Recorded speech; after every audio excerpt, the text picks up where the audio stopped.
বর্ষার সন্ধ্যা, চারপাশে ঝুম বৃষ্টির শব্দ, জানালার কাচ বেয়ে গড়িয়ে পড়া পানির ধারা, আর কানে বাজছে দূরে মসজিদের আজান।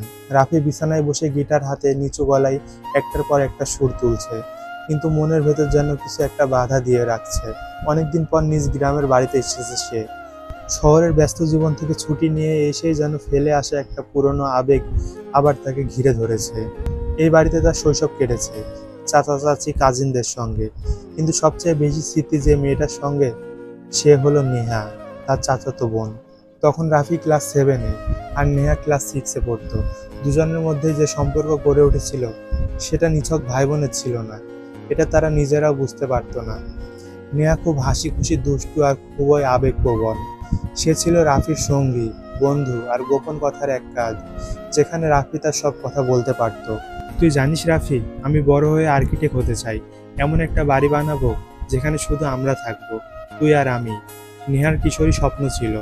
রাফি তখন হেসে বলতো, আচ্ছা দুষ্টু মেয়ে, আগে বড় তো হ, তারপর দেখি। কিন্তু সময় তো কারোর জন্য থেমে থাকে না। বয়স বাড়তে লাগলো, সম্পর্কগুলো বদলে যেতে শুরু করলো। রাফির বয়স তখন 16, নেহার 14। এক সন্ধ্যায় ছাদে বসে তারা আকাশ দেখছিল। হঠাৎ নেহা প্রশ্ন করলো, রাফি, আমরা তো চাচাতো ভাই বোন, তাই না? হ্যাঁ তো? চাচাতো ভাই বোনদের কি কখনো মানে ভালোবাসা হয় না? প্রশ্নটা শুনে রাফি থমকে গেল। সে তখনও এই বিষয়টা স্পষ্ট ভাবেনি, কিন্তু নেহার কণ্ঠে যে আবেগ, সেটা কোনো শিশুসুলভ কৌতূহল ছিল না।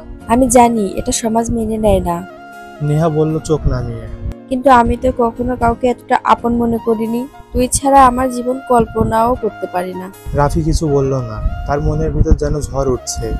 এদিকে সে জানে সমাজ পরিবার এসব মানবে না, অন্যদিকে তার নিজের অনুভূতিগুলোও আর অস্বীকার করা সম্ভব নয়। একটা রাত বদলে দিল সব। রাতটা ছিল ঈদের আগের দিন। বাড়িতে সাজ সাজ রব। নেহা আর রাফি রাতে ছাদে বসে গল্প করছিল। হঠাৎ বিদ্যুৎ চলে গেল। অন্ধকারে নেহার হাত ধরলো রাফি, অনিচ্ছাকৃতভাবেই, কিন্তু নেহা হাত ছাড়ালো না।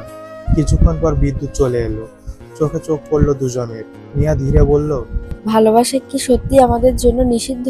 রাফি কিছু বলার আগে তানভীর চাচা ছাদে উঠে এলেন। তানভীর চাচা বললেন, রাফি, এখনো ছাদে? এই বয়সে এসব ঠিক না, কাল ভোরে বাজারে যেতে হবে। তারা চুপচাপ নেমে আসে, কিন্তু ওই মুহূর্তে থেকেই তাদের মধ্যে ভাই বোনের পরিচয়ের বাইরে এক গভীর সম্পর্ক গড়ে ওঠে। রাফি জানালার পাশে বসেছিল আর এসব ভাবছিল। হঠাৎ জানালার বাইরে থেকে ভেসে এলো এক মেয়েলি কণ্ঠ। রাফি ভাইয়া, মা ডাকছে। রাফি চমকে উঠলো, এই কণ্ঠ তো নেহার। সে নিচে দৌড়ে গেল। নিচে দাঁড়িয়ে নেহা, 5 বছর পর মুখোমুখি। অনেকটা বদলে গেছে, চোখে চশমা, পরনে সাদামাটা শাড়ি, কিন্তু সেই হাসিটা এখনো আগের মতোই। তুই রাফি? আম্মু বলেছে তুমি আসছো, শুনে রান্নাঘরে কাজ করছি, তাই ভাবলাম দেখা করে যাই। কেমন আছো রাফি? রাফি বুঝতে পারছিল না উত্তর কি দেবে। এতদিনের বন্ধ ভালোবাসা কি আবার ফিরে আসছে?